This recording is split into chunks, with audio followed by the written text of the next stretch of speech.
What is up, party people?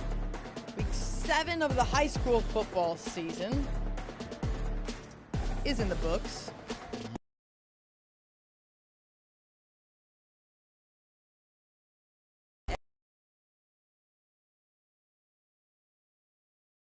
Minutes with our week 7 highlights. A lot to get to today. It's going to be a great show. It's coming at you.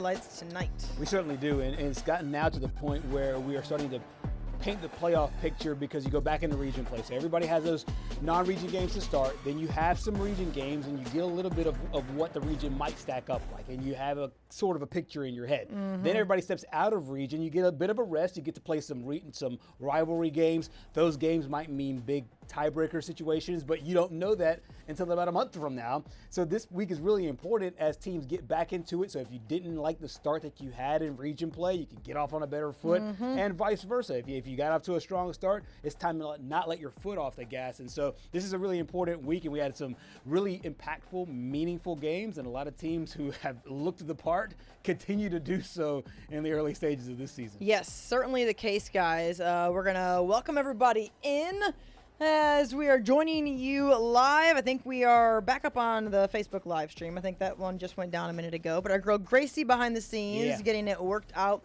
for us. And like your hard mentioned, a ton of games coming at you here in just a couple of minutes. That includes our game of the week, number 1 versus number 2. It does not get any bigger than that, Gerhard. It really does not. It doesn't, and we really can't overstate this importance. Not just number 1 versus number 2, but this is also for a chance to, just in case these two teams meet later on in this season, who hosts the playoff game. Remember last year, Jackson went on the road to St. Michael. It was our game of the week then. It was a rainy day over there in Fairhope.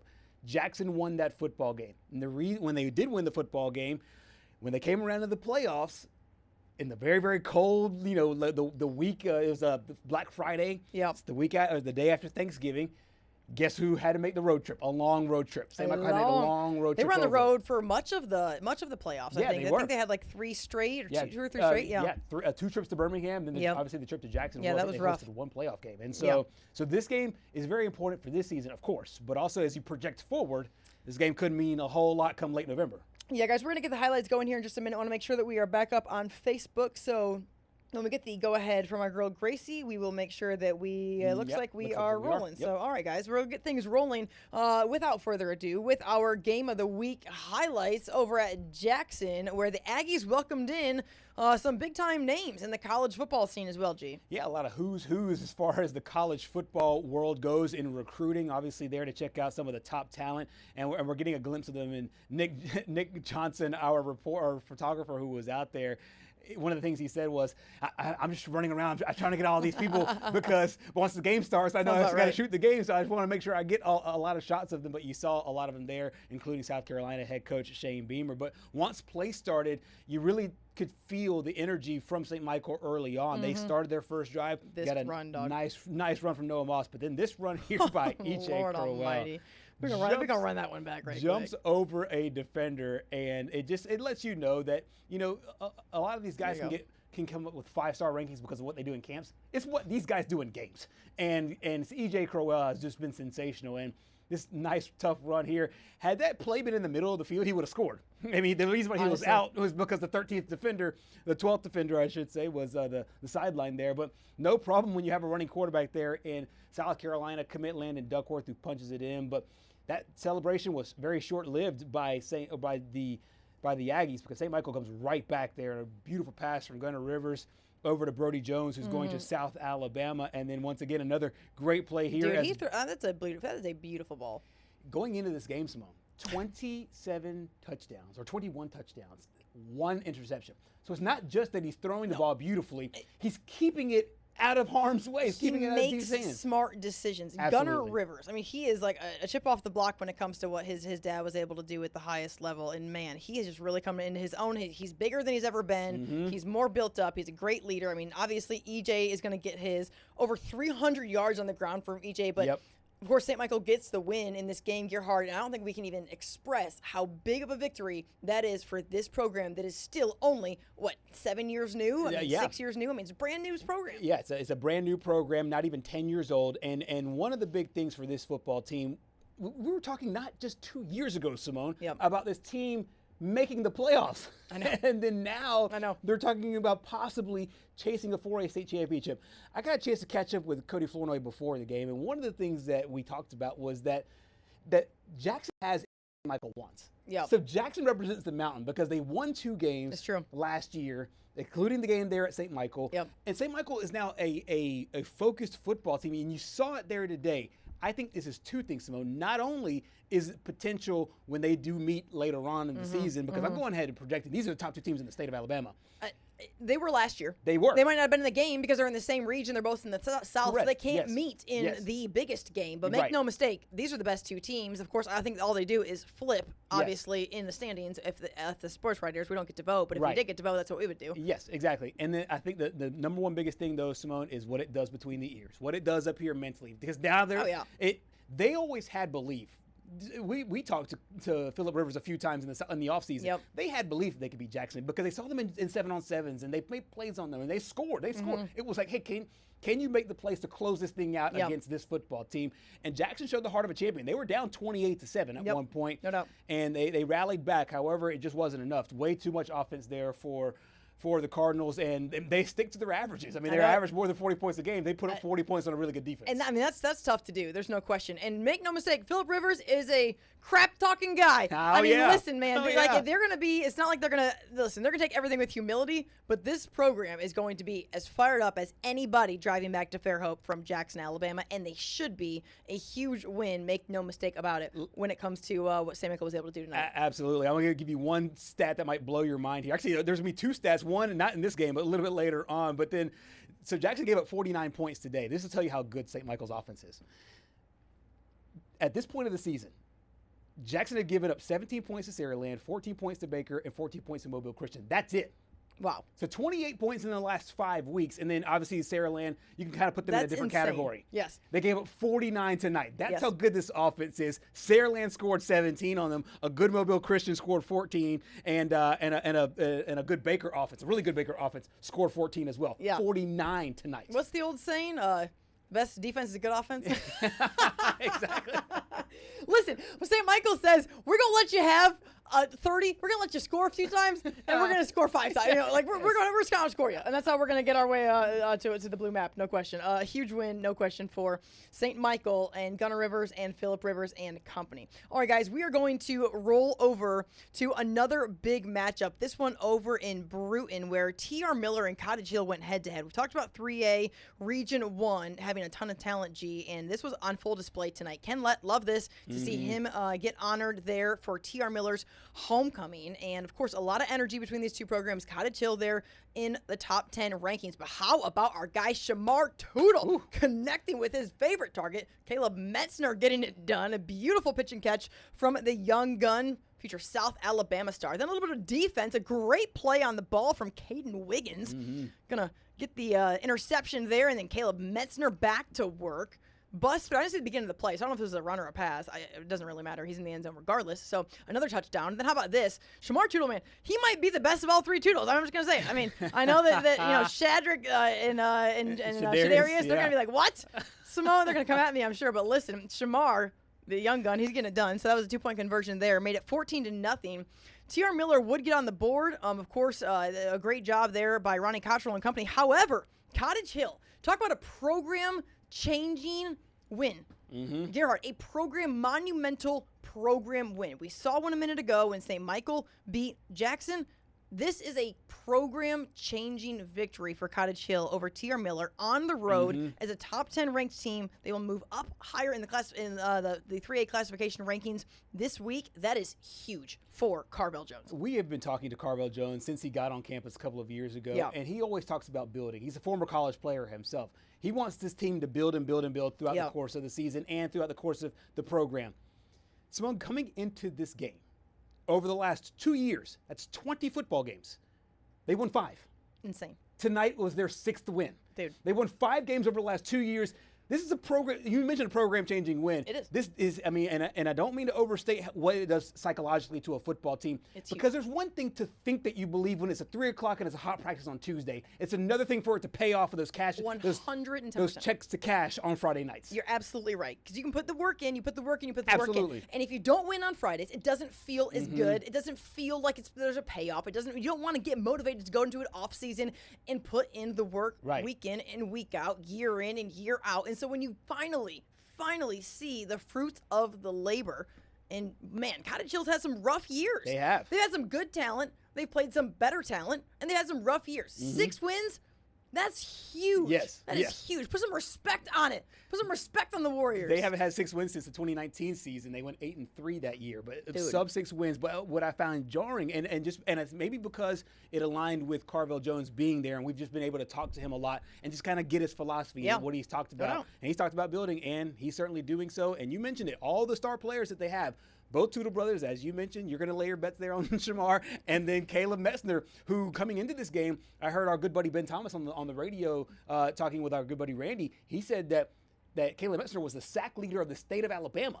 The sack leader. He had 11 sacks going into tonight. The number 1 player as far as sacks go. He's a defensive lineman. So Caleb Messner has been unbelievable. I don't even know if I knew that. So I didn't know either. All I see is him catch. I mean, we don't show a lot of defensive highlights, guys. I'm sorry. Don't come at us. This is an offensive highlight show unless you have pick 6, okay? It's called High School Football Friday Night Show. So it happens around the country. We do our best. It made me raise my eyebrows, too, because when I think about all the highlights that we have of him, he's making incredible catches, making incredible plays on offense. Maybe he's asking Major Rappaway. You're going to say, hey, coach, I know Will Wyndham's want me over on this side, but I need to be over here. A little Messner package. Yeah, I need to have both color jerseys there for practice. No question there for the Jags. All right, guys, the number 1 team in Class 5A, Viger, has not had much let up this year, no doubt about it, and on the road at Alberta tonight, G. Yeah, they are, and I think that this Viger team, what they have to do is just continue to just stay focused. Everybody's going to talk about that Williamson game coming up in the next few weeks, and it's going to look a lot like the St. Michael. Oh, me too. It's going to have the same hype as the St. Michael game against Jackson today. But they just continue, they being Coach Renardo Jackson and company, they just continue to stay focused on where they are. And they turned a special teams. They got surprised early on by Coach Joe Williams. They had an onside kick, and the Warriors recover it. But the very first play on offense, Viger's Miguel Wilson, Dude, he makes the tackle. Let's go back to that really quick. Yeah, that was nasty. This is right after I all would the be laying on the ground. I'm not sure I would get up. I'd be like, you know what, y'all have that, and I'm gonna go over. I mean, just 'cause I'm not very tough. I'm not saying there's no Alberta guy pop right back up. I'd be like, I'm just gonna lay here for a minute. I'm just gonna lay here for a minute. Stay here for a minute. That's rough. Miguel Wilson and Michael Tucker combining for the score there. And on offense, we've talked about Sammy Dunn for the last couple of years. And the Army commit hits Dylan Jackson. We have seen those two have great pitch and catch connections over the course of the last couple of seasons, actually. And once again, another touchdown on the board for the Wolves. They just continue to do what they need to do. They came into this game as the heavy favorite. Everybody knew coming into this game, this is the number 1 team in the state. They should have no problem with Alberta. And they got a big win today, 49-0. And the only thing that I would offer to you is that if there is a team that they are going to have an issue with, it is this one right here, guys. Over at Faith Academy tonight, Williamson Lions last exactly a week ago today at this moment. We're talking about Williamson dropping an unprecedented 100 points against Murphy. Ridiculous score. We have dissected that in more ways than I will not continue to do on this program or any other program that we broadcast here in the News 5 Sports Department. However, the slaughtering continued there for the Lions, no question about it, against Faith Academy. Some defense, some offense. Of course, our guy Todrick withers into the end zone there, and then once again into the end zone for another touchdown. You saw the safety a minute ago. That made it 16-0. Withers back into the end zone, then a 2-point 3-point conversion made it 24-0. This was a beautiful pass. We had so many great play of the week options. This could have been one, no question about it. And also because it was great photography, no question as well. But here you see Elvin Dinkins to John Austin. We say that every single Friday. A little bit of. I wonder if he got a flag for the spin. I don't know. I mean, now I think they've like given up on that stuff. But You know what? Just celebrate. Whatever. I'm live your life. Live your life. I mean, as long as it's not excessive, as long as you're not taunting, I'm good with it. Be excessive. Be taunting. I mean, okay, don't fight. Don't do that, guys. Don't do all that. You have to run. Anyways, so Williamson wins 54-0, and those keeping score at home, that'd be 154-0 over the last 2 weeks. And I said that we had two ridiculous stats. I'm not very good at math, but I can tell you those two for sure. I'll tell you the other ridiculous stats. Here's another one. Okay, so you mentioned the 154 points over the last 2 weeks for the season. Everybody's been talking about the offense. Everybody talks about 54 today, 100 last week. They have given up 14 points all season. They're outscoring their opponents 365-14. So even take away the 100 points from last. Hold up. 365-14. The only teams that have scored. Now that includes the one. That includes 100. Okay, but even take that out. That's still impressive.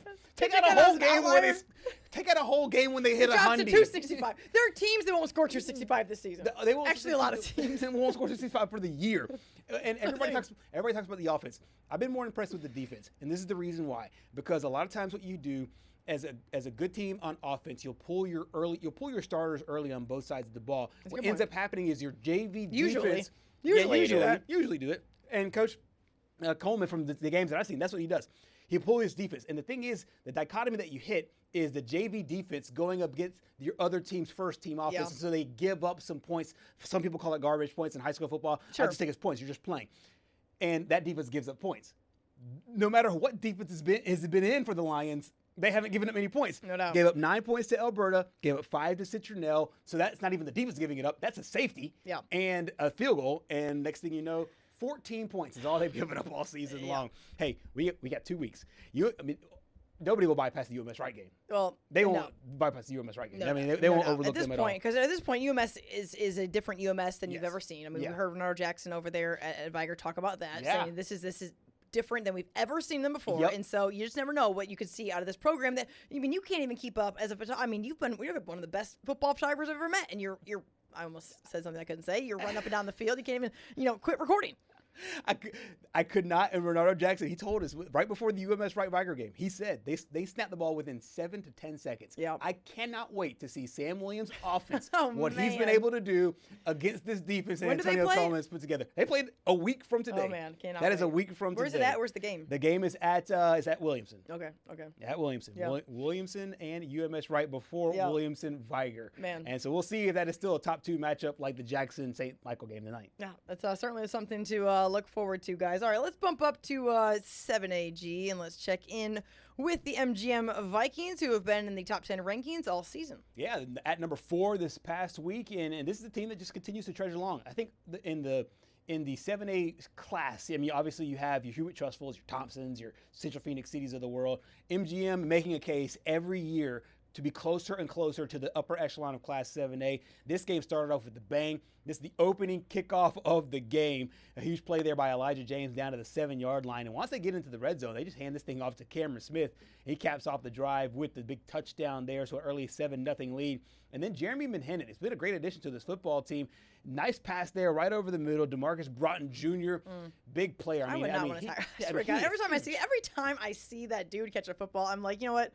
Go ahead. I'm just going to let you go. If I was defense, I'd be like, you know what, go ahead. And I'm going to let you go. They have so many playmakers because Broughton Jr., he's a deep threat. But he can also give you a play across the middle, and they got guys on the outside. And then when they need to punch it in, they can punch it in as well. Cameron Smith, his second touchdown. Devin Petway would also get a big score in this one. MGM, they go on to continue to cruise. All right, that's enough of that. That's enough of that.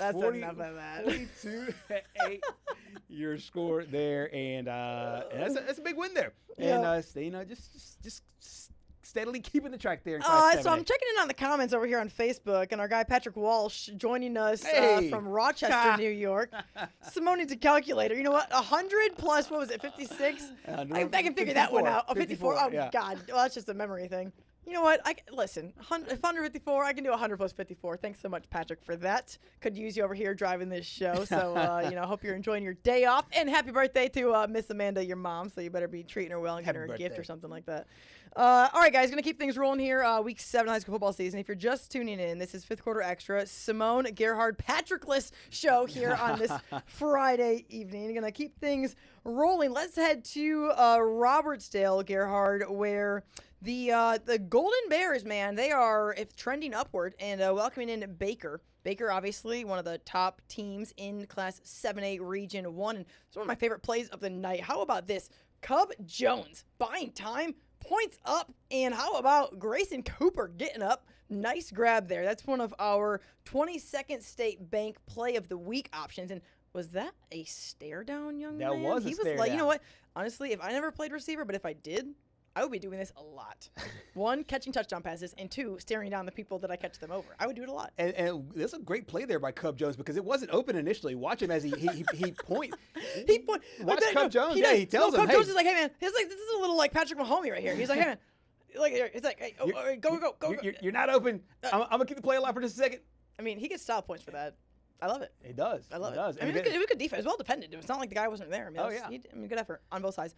Anyways, Baker ends up winning this game, and much due to this guy, Tate Graham, who I said to Gerhard earlier, every time that I look at Tate Graham in the gun, he looks like he's an NFL player that's like playing with high school football players. If you're just going to go back to the beginning of this ball, before this ball snaps, he just, his stature, the way he stands in the pocket, of course, the way he delivers a football as well, he just looks like a man among boys. Then he has targets like you see here, Jamie Pryor for the big gain up the field he gets, and then out of bounds to stop the clock, obviously. And then they get into the end zone. Josh Jones on the receiving end of this touchdown pass. And, man, Baker, they're that team that's going to be right there. I mean, a year ago, they were able to beat a really, really good Hewitt-Trussville team at home in the playoffs to advance into the postseason. And so, who knows? I think they're certainly a team to beat. But 7A right now, between Daphne and MGM and Baker, it's going to be an interesting situation there. Always tough and always really competitive. When we saw Daphne and MGM early on in the season. And you're right about Tate Graham. The word that comes to mind is kind of prototype. He looks like that prototype quarterback, and he's certainly a weapon for Coach Eric Scott and company. Last year's team was kind of led by the defense, really. They were led by Juan Johnson, who was an offensive guy. However, the defense really kind of held the rope for this football team last year. No doubt. And there were a lot of low-scoring football games. Yeah. And now the defensive coordinator for that team takes over in Eric Scott, and they're really led by their offense and their quarterback. That is kind of funny. And Scott said this at the beginning of the year. He said, our offense is going to have to lead us across the way as our defense, who replaced a lot of guys due to graduation, had to replace those guys. And, hey, like, the offense just hold the rope for us, and they certainly have. Yep, and so the final score there, I feel like I quit not saying the final scores to half of these things, but 35-9 was the final. Baker gets the win on the road there at Robertsdale. Let's keep things rolling, guys, as we stay in Class 7A. Head over to check in with Foley and Fairhope, a couple teams there in South Baldwin County. Yeah, our JBT Power Coach of the Week this past week was Tim Carter after that big win over Theodore. I think a lot of people were maybe had a little question mark about this Fairhope team. Like, had they, when you said 5 straight wins earlier, I was like, I looked at you. I'm like, are you sure that's right? They lost game 1 in the California Dreaming Bowl in a rainy day to Spanish Fort, 27-7. Since then, they have not lost. And they look really, really impressive ever since then. And like I said, people people were asking, hey, is this sustainable over the long term? I think last week opened a lot of people's eyes. Like, oh, this is a really good Theodore team. Yeah. And they put up 31 points and they only gave up 7. This defense is really good. The offense is playing really strong. And Foley actually jumped out early on them and got a 7-0 lead early. However, I mean, the Pirates just never gave up, never quit. Ron Valley had a touchdown run, and then, as we've seen this plenty of times all season long, Trey Gardner and Fisher Southall, and there's a good shot there of Fisher Southall. Did I pass that one? I'm going to go back to it. Yeah, it was good right there. Here? Yep, that dude, that's like the same catch he just had. For one of our Play of the Week nominees. Yeah, you're right. Was that the Theodore game? Or what was that game? Was it last week? The game before, or the week before? I thought it was the Theodore game. It was like, I don't know. They all blur, but honestly, this guy like stays with these like fingertip catches. Yeah. Like, I mean, I'm really, really impressed by this guy. He needs to be getting recruited. And him and Gardner just have that really good connection right now. I mean, he just finds a way behind the secondary and makes that diving catch. And That is now 6 in a row for Fairhope. Man, that's strong. And I'll tell you what. And they do have a really hard stretch to end the football season. What do they got? They still haven't played MGM. They still haven't played Daphne. They still haven't played Baker. So as of right now, those are the three. Yeah, those are the three I just named. So yeah, the path does not get any easier. That's for sure. Yeah, we will find out. But the win last week over Theodore, the win tonight over Foley, keeps them humming. Yep. All right, guys, let's keep things humming here on Fifth Quarter Extra. If you're tuning in, Simone and Gerhard joining you to recap Week 7 of the high school football season. For those keeping track at home, this is a really, really big week because it is officially the second half of the regular season. Mm-hmm. And so we've kind of made it over the hump at this point. All of these wins, or all these games in region play, and they're crucial to trying to make that final playoff push, no doubt about that. So we're going to keep things rolling in 7A and check in over with Davidson and Daphne. It was kind of a beautiful sunset. Our guy Tim Finnegan sending in these highlights. He works there for the Davidson media team and always appreciate his help there with the Davidson highlights. And how about this pitch and catch from Micah Spivey to Kingston Butler, 70 yards to the hizzy, running away from everybody. However, our former Zaxby's player of the week, Christian Seeger, the Daphne quarterback, getting it done, connecting with CJ Gardner, as he often does on the touchdown answer there for the Trojans, and Kenny King. A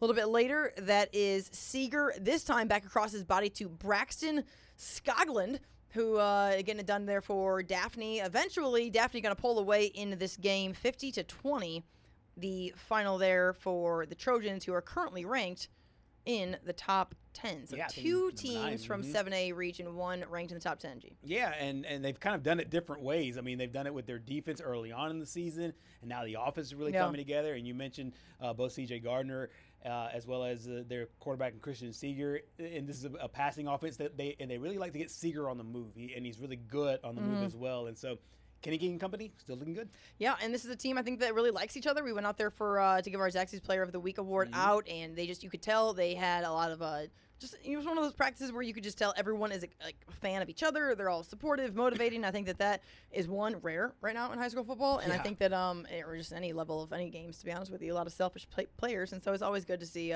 camaraderie and some people just liking each other. In a true we environment, not just a me environment. And really? I thought it was supposed to be just a we. I thought it was just a me. I thought it was supposed to be a me. Yeah. It's been a we culture, but it's been a me team there at Daphne, and they're showing it. Yep. No question about that. All right, guys, we are going to head over to Baldwin County now, where we pick things up for Class 6A Region 1 action against second-ranked Saraland. Saraland they've just been consistent, and they've won every game of the season so far. Obviously knocked off Jackson in the early part of the year, beat Spanish Fort early on, and then a nice game here over in Baldwin County.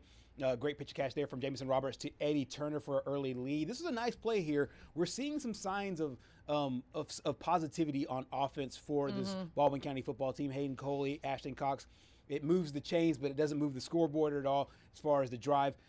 And then P.J. Brown gets into the end zone for the touchdown. So Saraland, they just continue to be themselves. And it's so hard to put into words because consistency is just the word. And I feel like every week they kind of win these type of football games 28-0. It's nothing that's going to, just blow you away. But at the same time, very efficient. And went on the road, got a nice win, and it's on to the next. Yep, it certainly is. And we're going to be on to the next here on Fifth Quarter Extra. If you just tuned in, guys, it's Gerhard Mathangani, Simone Eli joining you. Be sure to join the conversation over on Facebook. Download the free WKRGplus app on your Apple, Roku, Fire TV device, and you can watch this show plus Southeast Sports Plus every single day from 2 to 4 p.m. Monday through Friday. Let's keep things rolling between Gulf Shores and St. Paul's. G, we said earlier there was kind of the who's who of several college football coaches, and we certainly had that over at St. Paul's. First, let's show you a great highlight from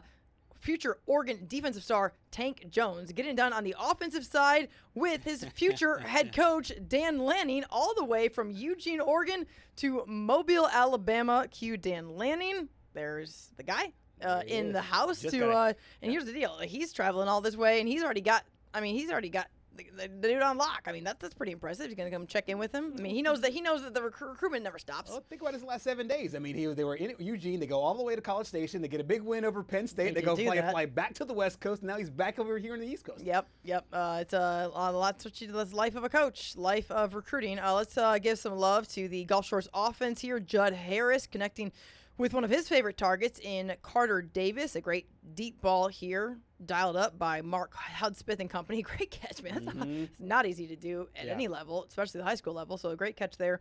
A back and forth battle. In fact, Gulf Shores had we were watching this game live, and they had the lead late in the game. St. Paul is able to get the go-ahead touchdown run, which of course was St. Jones.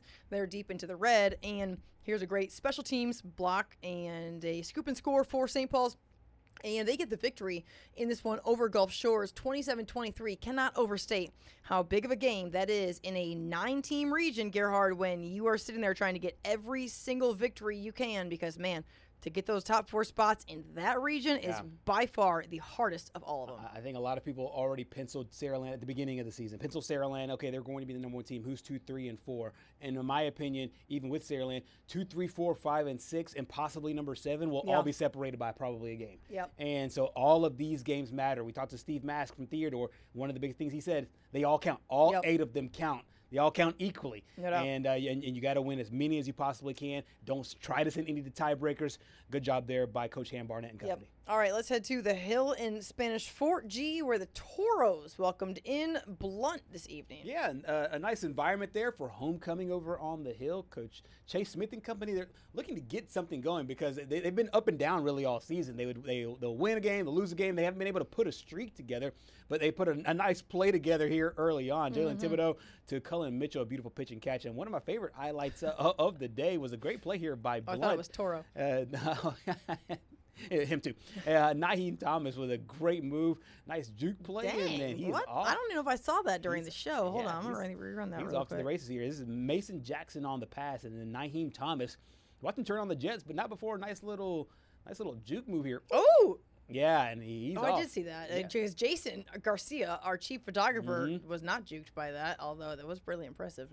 Move, no question there for Matty T. Blunt. Yep, Matty T gets on the board. 2-point conversion was no good, so the Toros still led it 7-6. And then early in the second quarter, it's Thibodeau hitting Juju Bonner. He just throws it up there. Back foot. That was off his back foot. He just kind of whipped it up there. Yeah, what was that? You could tell the rush was coming. I'm rather watch that again. To me, that was pretty impressive. Jalen, I love you, and this is no disrespect. I just felt like he just threw the ball up there and said, Juju's over there somewhere. I was figured out. Juju's there somewhere. He's got him. He's my boy. Sometimes better be lucky than good. Just throw it. Whatever. Lucky and good, but Yeah, it's really good. And Jalen and that offense, they have the potential to put up a lot of points. Yeah. They have the potential to really, really play well. Got a big win today, 41-22. Can this spurn a run here for Spanish Fort? That's the question as they move forward. Yeah, it definitely is. And so I'm on a minute, Gerhard, when we get through all these highlights, I do want to look at the region standings if you want to snag some of those. While I pull up the Citronelle and UMS Wright highlights, let's get over to that, guys. A big one. Citronelle looking to bounce back after falling to Alma Bryant. UMS playing well as of late, not undefeated on the season, but Sam Williams certainly has installed a new offense that we mentioned earlier, a really fast-paced offensive attack that they have had.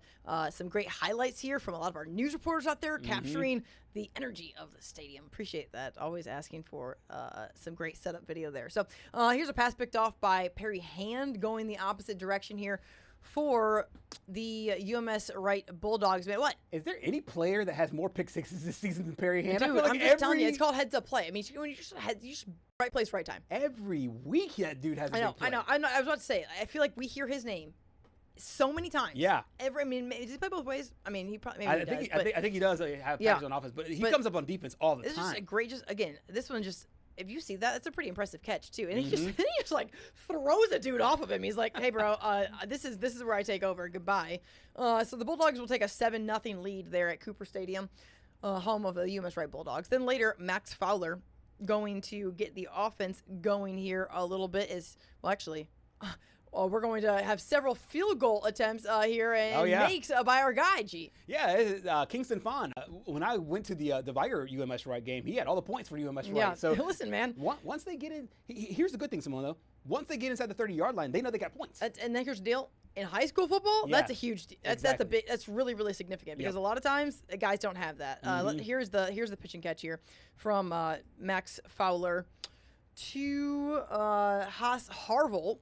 Let's get to that. Is that before or after this one? We have so many field goals here by Kingston Fawn that I can't even remember which one. Okay, here we go. I think this is the pitch and catch. All right, here we go. Max Fowler, Haas Harville, a great effort there in for the touchdown. That would make it 14-0.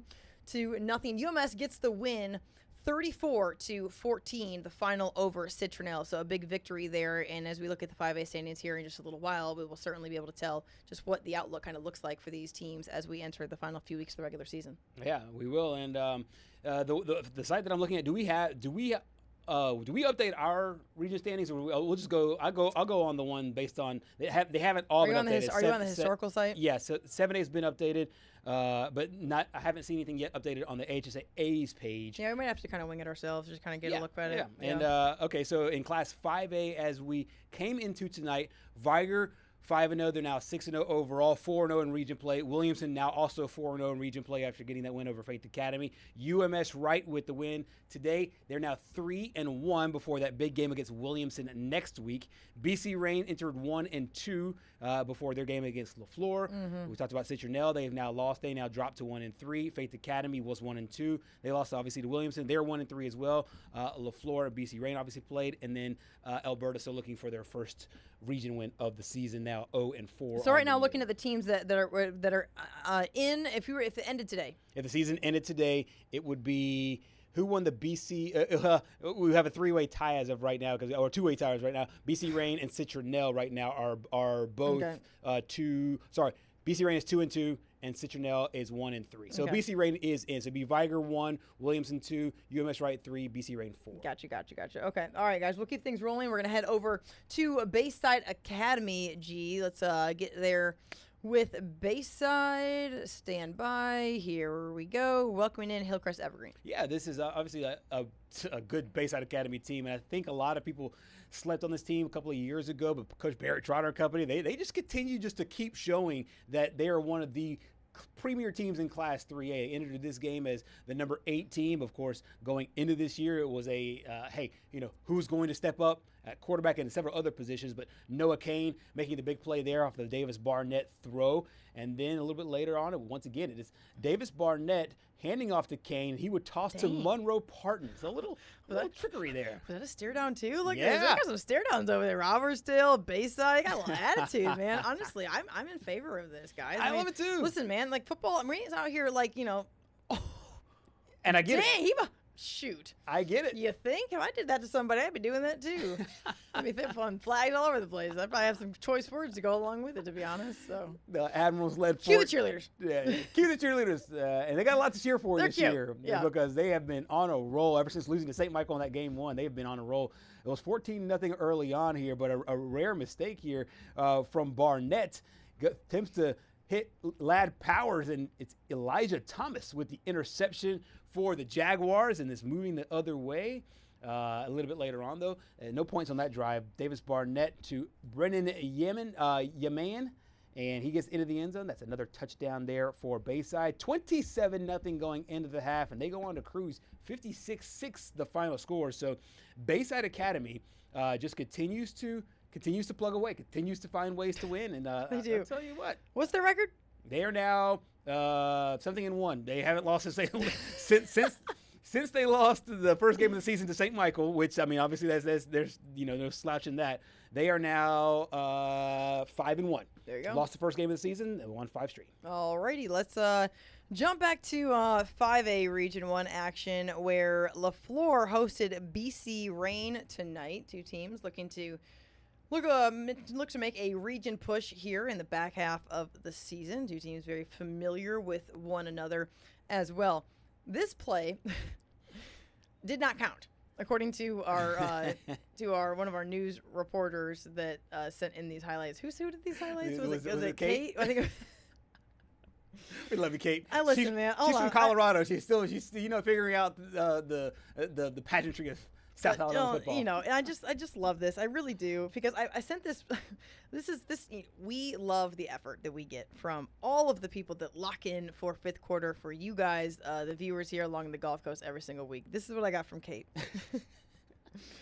I sent these highlights in, and she sent me a script. Oh man, it's not popping up now. Well, this is what it said. It said, more or less, like, hey, here's a great touchdown. I wish it would have counted, but there was a flag, so it got brought back. And I already sent the highlights, and I was like, Kate, dang it, Kate. but I appreciated her giving us the heads up on that. I got the script. She said, play one. Flag on the play. This news reporter life, and I freaking love him. I really do. Am I allowed to say that? I'm allowed to say freaking love him. I'm saying something nice. Play one. Flag on the play. Not a touchdown, but would have been an awesome touchdown for LaFleur from number 0, Jerome Williams. See, just what you wanted to give Play number 2, LaFleur band. Oh, man, I swear. We are #blessed at News 5. We are. We really are. Okay, play number 3. After the play number 2 of the band, let's check in with Ryan Austin there on the touchdown. And that's actually going to be quarterback Demetrius Toney, who's playing the other side of the ball, a defensive guy, connecting with Ryan Austin for the touchdown for LaFleur. That one did count according to the notes from Q LaFleur cheerleaders. The cutaway. Very descriptive highlight. And then we got BC Rain getting it done. A pretty insane throw, she says, by Jermani Rogers and a catch by Daryl Blackman. Nice description, though. Honestly, I'm sorry just reading these cold on here. Might make for more entertaining. Shout out to Kate Sherman, our news reporter, getting it done, guys. Man, gee, we are #blessed. We really are. We really are. And Kate, we love you. This comes from a deep place of love and admiration. Deep place of love. Really is. From Colorado, and she just has a smile on her face. She'll cover a news story during the day and then help out Friday Night Football. And how about Ed Bloodsworth giving us love in the Facebook comments, saying appreciate that. Listen, man, here at News 5, bro, love you. It's just a team. There is no I in team. It's TEAM. All right, guys. Let's head over to St. Luke's G with J.U. Blacksher in the house. Yeah, St. Luke's looking to bounce back. They had that loss last week. Looking to bounce back this upcoming week, or this week. They lost Satsuma a week ago, where we found our Zaxby's Player of the Week. However, nice play here. But for the Bulldogs is Lagan Rollin on the touchdown. J.U. Blacksher on the board. Not only the touchdown, but they also got the 2-point conversion. But how about the Wildcats answering? That is Jathan Richardson. Watch him go right into your living room, or if you're watching from a phone, right into your bedroom, or wherever you're watching this from. Let's just keep it a bedroom. 8-8 after the 2-point conversion by Coach Joe Gilmore and company. And then they had another big play there, tied it up at 16. J.U. Blacksher will go on to win today, 51-16. But a really great effort today by the Wildcats. It falls a little bit short, though. Mm-hmm. All right. And we had some Thursday night action as well, as Murphy and Theodore went head-to-head. The Bobcats last night welcoming in Murphy Panthers in 6A Region 1 play. And this first quarter, really, actually the first half, but first quarter all about Kendrick Abel. He had 3 first quarter touchdowns to pretty much break open this game. It'll be a running clock, which is totally appropriate, and Theodore would shut out Murphy 31-0. G. What do those 6A Region 1 standings look like? Can we talk about some standings? I'll pull them up, too. Pull them up. Because right now, as we know, it's of course going to be Saraland's going to be at the top. Yep, Saraland's at the top as of right now. Theodore has 2 losses on the season, but they're still perfect in region play. You know what? That's where right now. Yeah. Yep, and so that's a good way around it. So both those teams are 5-0. St. Paul's is 3-1 after today's win over Gulf Shores. Gulf Shores now drops to 2-2 after losing to St. Paul's. We talked about how big that game was, and there you see it right there in the standings. Mm-hmm. Spanish Fort over Blunt, so they improved to 3-2 in the region, and Blunt drops to 1-3. McGill-Tulane did not play this week. They're 1-3 as they go into next week, so looking to make a surge towards the end of the season. Baldwin County still looking for their first region win, as is Murphy, both 0-4. Baldwin County 0-4, Murphy 0-5. So it looks right now, it's Saraland, Theodore, the 2 unbeaten teams there. Yep. In the region. Yep. Obviously, we know that Theodore beat St. Paul's in the battle for Steve Mask earlier this year. And a classic game. Remember, St. Paul's had a 2-touchdown lead in that game.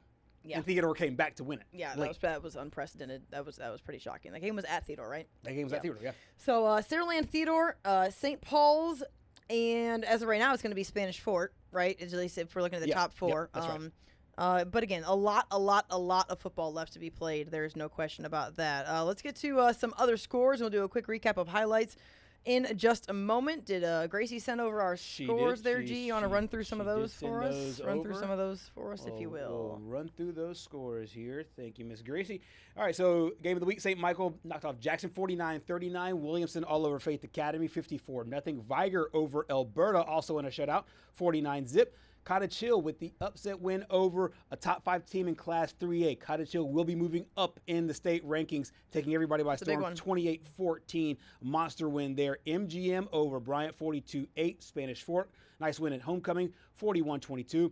Baker over Robertsdale, 35-9. Fairhope winning game number 6 in a row over Foley, 38-13 after going down early in that game. St. Paul's, a crucial win in 6A Region 1, 27-23. UMS Wright, just before that huge win against Williamson next week, got a big one tonight over Citronelle, 34-14. BC Rain slips past LaFleur, 32-26. JU Blackshaw over St. Luke's, 51-16. Bayside Academy all over Hillcrest Evergreen, running their consecutive win streak to 5 games, 56-6. Saraland over Baldwin County, 28-0.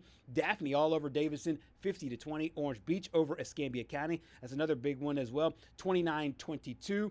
W.S. Neal over Satsuma, 55-19. McIntosh beating Milry, 26-6. Leroy all over Marengo, 60-20. Flomaton beating Monroe County, 40-8. Washington County over Bayshore Christian, 48-14. Southern Choctaw put up a 60 burger on Fruitdale, 60-8. Sweetwater 45, JF Shields nothing. Thorsby 36 and Thomasville 21. So a lot of scores here from all around the Gulf Coast area as week 7 of the high school football season comes to an end, and wanted to show off a really cool deal that we had on the show today, not only in the 5th quarter, but also we had fifth quarter extra, but also for our 6 o'clock news earlier. Gerhard, run us through kind of what this was like earlier here in Monroe County. Of course, we at 5th quarter are very, very proud to partner with the Panini Senior Bowl. Mm-hmm. And as we know, Drew Fabianich, Molly Middleton, that entire crew at the Senior Bowl, always giving back to the community. That's what they did this morning. Yeah, former executive director Jim Nagy, as well as now passing the baton to Drew Fabianich, not only for the executive director of the game, but also the reinvestment that they have both into the community. We saw that today. You see the smiles on the players' faces. There is Mr. Fabianich talking with head coach Robert Wilkerson of the Tigers from Monroe County. Mm-hmm. Today, they dropped off practice pants, socks, jerseys, and a blocking chute. Obviously, the practice pants, they're worn for those few days in practice in February, and then they're cleaned, and then, they have a home. So they're all about the same size as the guys that are hoping to fill those shoes and be pros one day. And I heard Drew Fabianich got a chance to overhear this conversation with the Tigers. He was talking about, it almost gave me chills. He was talking about how, looking around, these guys, they're your teammates right now, but you don't know this. These are your brothers for life, and you're building those friendships right now. You don't know this yet, but I'm speaking for the next 20 years. You just gave me chills replaying that conversation, and he said it so eloquently. He said, hey, basically like, hey, the next 18 years of your life, you'll remember these faces. You remember what these people meant to your life. Yep. And so it's so good to see the Senior Bowl not only be a great game, not only take College-Town to the next level, but the Senior Bowl itself saying, hey, we're going to reinvest back in our local community. And they've done that throughout the years, and that continues today. Yeah, and if I may, I do want to give a shout-out to one of our account executives, Brent Ray, who is from Monroe County and really, really proud to be from up there. And he also has worked really, really diligently on our relationship behind the scenes with the Senior Bowl. Of course, on the outside, you can see all these things, a lot of people working behind the scenes. And Brent has just really been a voice for Monroe County. Coach Wilkerson kind of put out the call of saying, like, hey, we need resources, we need some help. And Brent, just a good friend of ours, someone that works here at WKRG News 5, has just kind of helped facilitate, like, going out and helping be a voice for this program. And I really have appreciated seeing that. Yeah. And I just think that, just be able to see moments like this, the smiles on the faces, those kids get a much deserved love, recognition, and gear. It just really does your heart a lot of good. And so I just really wanted to give him a shout out for that. Yeah, Brent's has been great. Not only with the partnership, like you said, with the Senior Bowl, but also being able to help out here in something that Senior Bowl likes to do, and being able to marry the community that he grew up in. He knows that community, knows Coach Wilkerson, also knows the Senior Bowl crew, and said, hey, this is a perfect opportunity for both people to really help out one another. And it's obviously a great gesture by the Senior Bowl, but also really appreciative. And I got a chance to hear from Robert Wilkerson as he was talking to Drew Fabianich and the Senior Bowl staff. Super appreciative all the way around. Just, I mean, almost in tears to say, hey, you know, we put a call out. We needed a little bit of help. Yep. And Senior Bowl came right there to make it happen. So that happens this morning. And then come Monday, I'm not sure when they break those things out, but I would think on Monday or sometime here in the near future. I mean, they'll have out all that there gear. playing backyard ball on this Absolutely. weekend, man. They'll be wearing that stuff. You never know. Those guys look like they're going to wear that all weekend. So, guys, listen, a really, really great week of high school football. Once again, week 7 here, 5th quarter extra, wrapping up. Gerhard, as we know, man, it only gets more serious from now in terms of the I guess the stakes when it comes to the region games, trying to make these last push for the playoffs. And as we know, when you get down to the tiebreakers, what we're going to see here going into week 8, 9, 10, I mean, the drama certainly ramps up now more than ever. And also the cool weather, finally. Yeah. I mean, I played golf this morning, and I actually wore a jacket for the front 9. That was kind of nice. So, you know, football's been here, but the fall weather's finally catching up, which is typically how it goes. So usually we're waiting until, like, you know, almost November, Halloween sometimes. And so to kind of get a little bit of a chill in the air, it's kind of nice. So it is. I'm not mad about it. It is like true football weather. It's going to be a while before the leaves start to turn and starts to look like fall, but starting to feel. I've got enough leaves in my yard right now. I don't know about you. I have that year round though. So there's some brown ones. There's some ones that have already turned. I don't know, dude. We just have trees that just. I mean, there's just leaves stay in the yard. It could be because I have a 3-year-old. It could be because the leaves and the trees just don't stay. I don't know. Possibly. It just drives me nuts. It drives me insane. But JP made his appearance last week on the show, and I loved it. and he's the best. But you're right. These games of consequence, and we can't, harp enough. I love it. I didn't know that was still in. I was just waiting. Honestly, our guy Patrick left it up there. I just waiting for you to look up at the monitor. I listen. You mentioned it, and so I just felt as if that we needed to leave the show on this note. I have to say, but the last this is the 5th quarter extra mascot. Yes. It's my son. He's also the team mascot. In the last 7 days, that was the best moment. It was about 1 week ago. Right now, we saw this picture of the kiddo in the sports department. And living his best life, man. Out there, just living the best large life, just out here, just living it well. Just doing what he does, man. Just doing what he does. Gotta love the Peasters. Absolutely. Guys, going to be a big weekend for college football. Thank you, Dwayne, for the reminder. Of course, the battle for the belt will take place at Troy, South Alabama, looking to get back into the win column against their rivals. It'll be at Troy.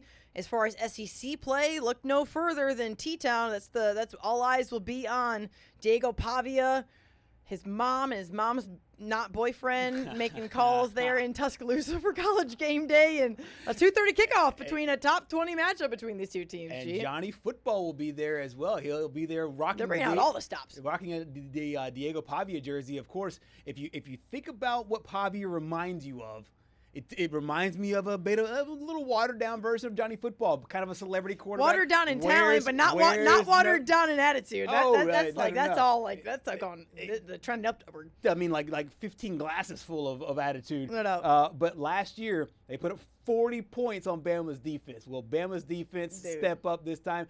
I know that last week against Georgia, all the focus was there. Ryan Williams, the former Saraland star, said we're taking a sledgehammer to an ant to all the teams that beat us last year. This is a chance to get revenge on one of those teams that did it. Tennessee, obviously, the other. So we'll see how Bama can get it done coming up tomorrow. But you're right. We don't see it too many times. Literally freeze frame your TV and take a picture, because Vanderbilt's helmet's going to be on the set of College Game Day. That doesn't happen very often. A top 20 matchup, College Game Day in Tuscaloosa. Nick Saban's going to be on the set as an Emmy Award-winning broadcaster, by the way. With Denny Chimes in the background and Saban Field behind him. I was waiting for you to say it with Pat McAfee. You said Denny Chimes. That was my brain was like, okay, those are not the same. I just imagine where their set's going to be. You'll see Saban back, the Saban Field. Saban's Field. Saban Field out there, Denny Chimes. Bama's 10.5-point favorite. I mean, in the betting line or like straight up? Oh, both. Bama and both, honestly, actually. Yeah, Bama to I would win say. and Bama to cover. Yeah, same. How betting did I sound when I said that? Yeah, you did. Auburn's off. Auburn's off. They probably need to be. Can't lose a game. Can only reset and try to win a game coming up next week. You know what? Don't play to get lose. And South, hey, go take the belt. Let's go get that thing, man. Bring it back to Mobile. Yeah, again. To the 251. Again. Let's go. Second straight year. Keep it here. All right, guys. This has been another great edition of Fifth Quarter Extra. For Patrick Walsh, who is not here, for Gerhard Mathagani, who is here, and I'm Simone Eli. We will have much more coverage of high school football going into Week 8. It has flown by as the month of October continues, and we start to really see who's going to clinch a playoff spot. If you can believe that, we're already going to be discussing the postseason as things start to wind down, guys. But thank you so much for tuning in to Fifth Quarter on News 5, followed by Fifth Quarter Extra, and we will see you on Monday for Southeast Sports Plus from 2 to 4. Be sure to join us, and we will see you next week. Have a good weekend, everybody. Deuces.